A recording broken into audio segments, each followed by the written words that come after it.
जय हिंद दोस्तों। आज हम नोबेल प्राइज़ के बारे में जानेंगे, यानी नोबेल पुरस्कार के बारे में। यह किस क्षेत्र में दिया जाता है, किनको दिया जाता है और किस लिए दिया जाता है, इस वीडियो में हम ये जानेंगे। और अभी हाल ही में किनको ये नोबेल पुरस्कार दिया गया है, इस बारे में भी जानेंगे। ठीक है, तो आइए इसको शुरू करते हैं।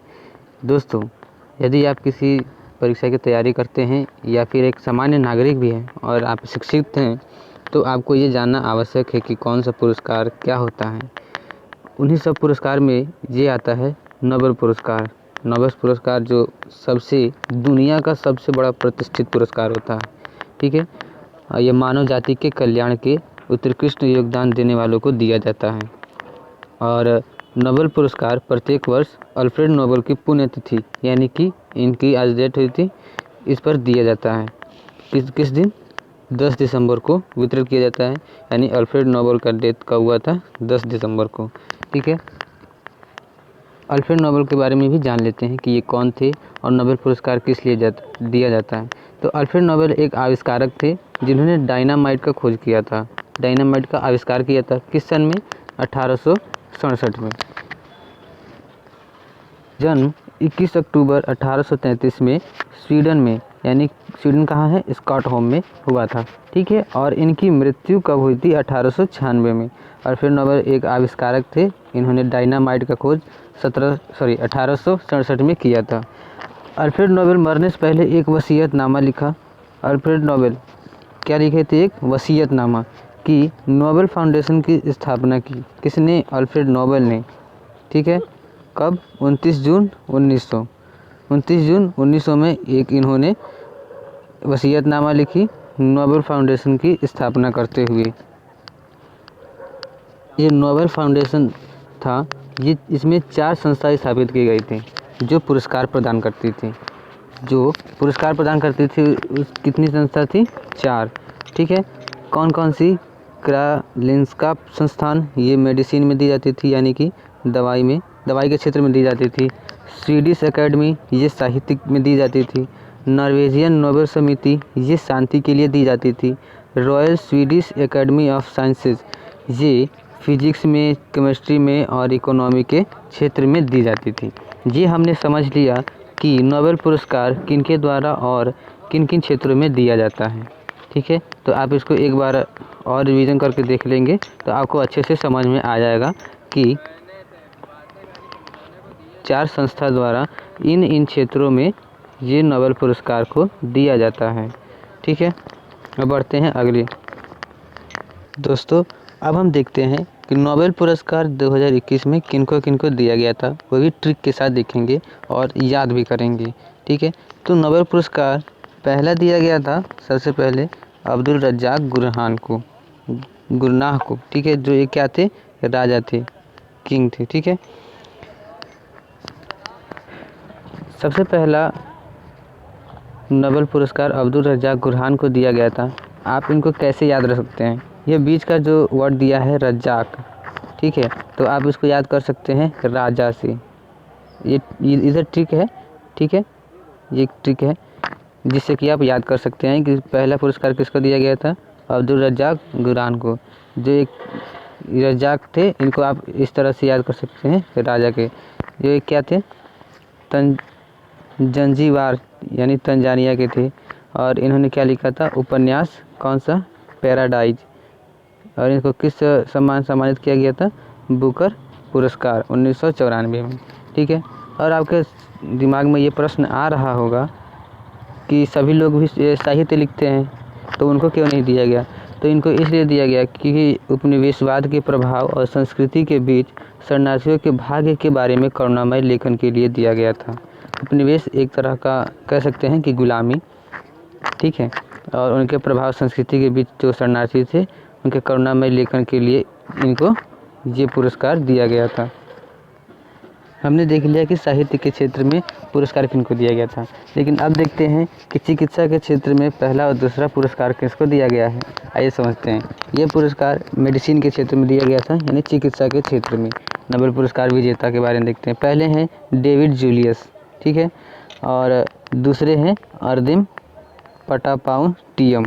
ठीक है। तो आप इसको ट्रिक से कैसे याद रख सकते हैं, जैसे ऐसे एक ट्रिक है कि ऐसी मेडिसिन दीजिए कि जूली को पटा पाऊँ।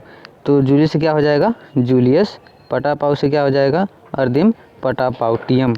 और ये किस क्षेत्र में दिया गया था, मेडिसिन के क्षेत्र में, यानी कि चिकित्सा के क्षेत्र में। आप इसे आसानी से याद रख सकते हैं कि मेडिसिन के क्षेत्र में 2 नोबेल पुरस्कार दिए गए थे, पहला डेविस जूलियस को और दूसरा अर्दिम पटापाउटियम को। ठीक है, इस ट्रिक से आप अच्छे से याद रख सकते हैं। और इन किस क्षेत्र में दिया गया था, तापमान और स्पर्श के लिए रिसेप्टर्स की विभिन्न खोजों के लिए। ठीक है, अब बढ़ते हैं अपने अगले प्रश्न की ओर। जैसे कि अगर प्रश्न आ जाए कि सबसे कम उम्र और सबसे ज़्यादा उम्र में नोबेल पुरस्कार किनको दिया गया है, तो उसके बारे में भी समझ लेते हैं। तो सबसे कम उम्र में नोबेल पुरस्कार दिया गया है किनको, मलाला यूसुफ़जई को। किसमें 2014 में, जो कितने वर्ष की थी 17 वर्ष की। और सबसे ज़्यादा उम्र में किनको दिया गया है, आर्थर ऑस्किन को 1996 में दिया गया था। और ये कितने वर्ष इनकी आयु थी तब, 96 वर्ष। ठीक है, देखते हैं। अब देखेंगे कि 2 बार नोबेल पुरस्कार पाने वाले व्यक्ति कौन कौन थे, उनके बारे में देखते हैं। देखते हैं कि 2 बार नोबेल पुरस्कार किन किन व्यक्तियों को दिया गया था। तो पहले ट्रिक देख लेते हैं। ट्रिक है मैडम जॉन लिंस को फ्रेंड है। मैडम से क्या आ जाएगा, मैडम क्यूरी। किन क्षेत्रों में दिया गया था, भौतिक और रसायन के क्षेत्र में। इनको 2 बार नोबेल पुरस्कार मिला है। एक मिला था रेडियो सक्रियता की खोज के लिए 1903 में, और दूसरा मिला था रेडियम की खोज के लिए, किसमें 1911 में। अब देखते हैं जॉन, मैडम और जॉन। मैडम तो देख लिया, अब देखते हैं जॉन बार्डिन को मिला था।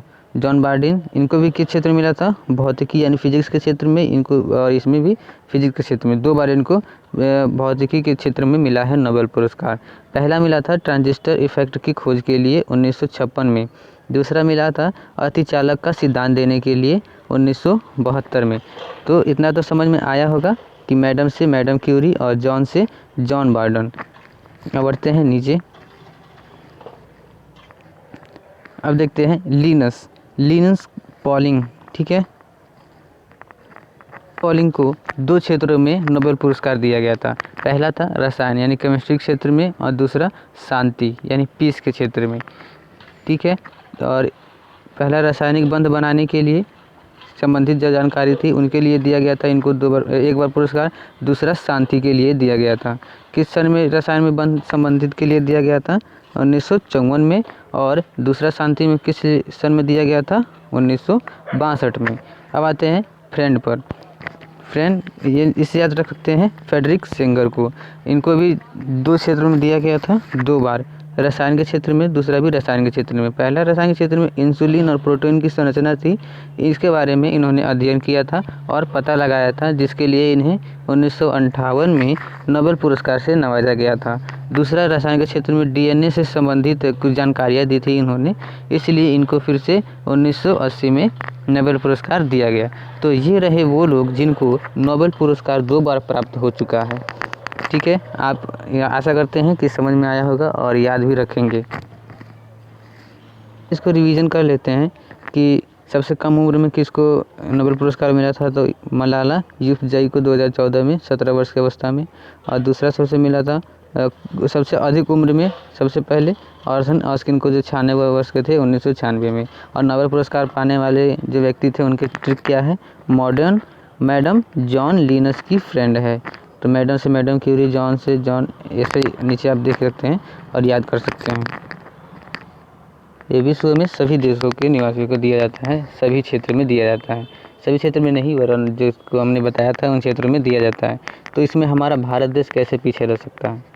हमारे भारत देश को भी कई नोबेल पुरस्कार मिले हैं, कई नहीं यानी कि 10 नोबेल पुरस्कार मिले हैं, जिनको नाम इस प्रकार हैं और उनको अच्छे से याद करेंगे। ठीक है, तो आइए समझते हैं।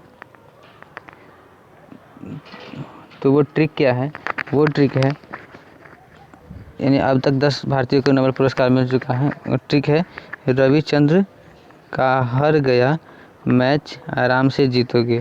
ये थोड़ा मिस प्रिंट है, यहाँ पे हार लिखा है। ठीक है, रविचंद्र का हार गया मैच आराम से जीतोगे। ठीक है, इसको देखते हैं। रवि से क्या हो जाएगा, रविंद्रनाथ टैगोर। किस में मिला था, 1913 में साहित्य के क्षेत्र में इनको ये नोबेल पुरस्कार प्रदान किया गया था।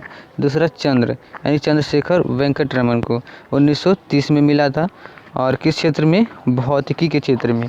ये आप बड़े ही ध्यान से देखते जाइए और याद करते जाइए, क्योंकि इससे भी बहुत ज़्यादा प्रश्न आते हैं और बहुत से लड़के ऐसा ये प्रश्न नहीं कर पाते हैं और उनका नंबर छूट जाता है। का से क्या हो जाएगा, ये जो का है इससे क्या आ जाएगा, कैलाश सत्यार्थी। ऐसा नहीं है कि ट्रिक के माध्यम से ही आप अपना भी ट्रिक बना सकते हैं, लेकिन हम आपको ऐसा बता दे रहे हैं कि आपको पढ़ने में और याद रखने में आसानी हो। कैलाश सत्यार्थी को 2014 में दिया गया था शांति के लिए। किस क्षेत्र में दिया गया था, शांति के क्षेत्र में दिया गया था। और से जीतोगे से क्या हो जाएगा, अभिजीत विनायक बनर्जी। अभिजीत विनायक बनर्जी को 2019 में अर्थशास्त्र के क्षेत्र में नोबेल पुरस्कार से नवाजा जा चुका है। ऐसा प्रश्न बन सकता है कि अभी तक यानी कि 2019 में किनको नोबेल पुरस्कार से नवाजा गया है, तो वो कौन है, अभिजीत विनायक बनर्जी। किस क्षेत्र में, अर्थशास्त्र के क्षेत्र में। अब देखते हैं कि मैडम क्यूरी और पीरे क्यूरी, इनको 1903 में भौतिकी के क्षेत्र में रेडियो एक्टिव के लिए क्या मिला था, इनको नोबेल पुरस्कार मिला था। मैडम क्यूरी एक ऐसी महिला है जिनको 2 बार नोबेल पुरस्कार से नवाजा जा चुका है, एक 1911 में रसायन के क्षेत्र के लिए और 1903 में भौतिकी क्षेत्र के लिए, ठीक है। और एक और हैं आईजे क्यूरी और फ्रेडरिक क्यूरी, इन्होंने 1935 में इनको रसायन के क्षेत्र में यह दिया गया था नोबेल पुरस्कार। और किस लिए, आर्टिफिशियल रेडियो एक्टिविटी यानी कि कृत्रिम रेडियो एक्टिविटी के लिए दिया गया था। अब देखते हैं, अभी आपने पढ़ा था पीछे की सबसे कम उम्र में किसको नोबेल पुरस्कार दिया गया है, तो वो कौन थी, मलाला यूसुफजई। कहाँ के, पाकिस्तान की। कहाँ की, पाकिस्तान की। और इनका जन्म हुआ था 12 जुलाई 1997 को। 12 जुलाई, और 12 जुलाई को ही मनाया जाता है इनके दिवस पर, इनके जन्म दिवस पर मनाया जाता है मलाला यूसुफजई दिवस। और ये क्या थी, दुनिया की सबसे कम उम्र में नोबेल प्राप्त करता थी। 2014 में इनको नोबेल पुरस्कार मिला था। अब बढ़ते हैं अपने अगले क्षेत्र की ओर। अगला क्षेत्र है अर्थशास्त्र, यानी कि अर्थशास्त्र में अभी तक किन व्यक्तियों को नोबेल पुरस्कार मिल चुका है, इस बारे में देखते हैं। तो पहले थे डेविड कार्ड, दूसरे जोशुआ डी एग्रिस्ट, तीसरा कौन है, गुइड्स इम्बेंस को मिला है ये अर्थशास्त्र के क्षेत्र में नोबेल पुरस्कार, ठीक है। किस लिए मिला है, अनपेक्षित प्रयोगों या प्राकृतिक प्रयोगों के निष्कर्ष निकालने के लिए इनको ये पुरस्कार से नवाजा गया है। कौन सा पुरस्कार, नोबेल पुरस्कार से। अभी इसके बारे में डिटेल से देखते हैं। अब देखते हैं कि भौतिकी के क्षेत्र में किनको नोबेल पुरस्कार मिल चुका है। तो पहले हैं क्लॉस हेसलमैन, दूसरे हैं सेक्यूरो मोनेबो, और तीसरे कौन है, जियोर्गियो पारिसिस। इनको किस लिए दिया गया है नोबेल पुरस्कार, धरती का जलवायु बताने के लिए, फिजिकल मॉडल जो हम सुबह सुबह क्या करते हैं, जिम करते हैं, वो सब बनाने के लिए, और ग्लोबल वार्मिंग का अनुमान लगाने के लिए इन क्षेत्र में इनको नोबेल पुरस्कार से नवाजा गया है, ठीक है। करते हैं आपको ये वीडियो समझ में आया होगा और अच्छा भी लगा होगा। धन्यवाद। आज के लिए बस इतना ही, मिलते हैं अगले वीडियो में।